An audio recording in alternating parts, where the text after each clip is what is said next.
धरती को क्षत्रिय विहीन करने वाले परशुराम जी का जन्म खुद क्षत्रिय हुआ था।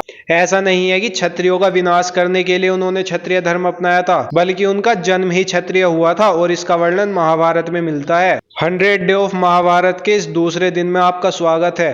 अध्याय 51 राजधर्मानुशासन के श्लोक 1 से लेकर 32 तक के अनुसार क्षत्रिय राजा गाधी की पुत्री सत्यवती का विवाह ब्राह्मण पुत्र ऋचिक के साथ हुआ था। सत्यवती बहुत शुद्धता के साथ रहती थी और उनकी इसी शुद्धता से प्रसन्न होकर ऋचिक ने अपनी पत्नी सत्यवती को और सत्यवती की माता को पुत्र होने का आशीर्वाद दिया। फिर ऋचिक ने पुत्र प्राप्ति के लिए 2 चरु तैयार किए। चरु खीर जैसा पदार्थ होता है। फिर उन्होंने एक चरु अपनी पत्नी सत्यवती को देकर कहा कि इसे खाकर तुम्हें शांत, धैर्यवान और तपस्या परायण श्रेष्ठ पुत्र उत्पन्न होगा, और दूसरा चरु अपनी माता को खिला देना, जिससे उन्हें अत्यंत पराक्रमी क्षत्रिय पुत्र उत्पन्न होगा। ये कहकर ऋचिक वन में तपस्या करने चले गए, लेकिन सत्यवती की माता की अज्ञानता के कारण उन्होंने अपनी पुत्र सत्यवती का चरु खा लिया, जिससे उन्हें ब्राह्मण विश्वामित्र अपने पुत्र के रूप में प्राप्त हुए। जिसके बाद ऋचिक ने बताया कि चरु बदलने के कारण तुम्हारा पुत्र अत्यंत क्रोधी और क्रूर कार्य करने वाला होगा,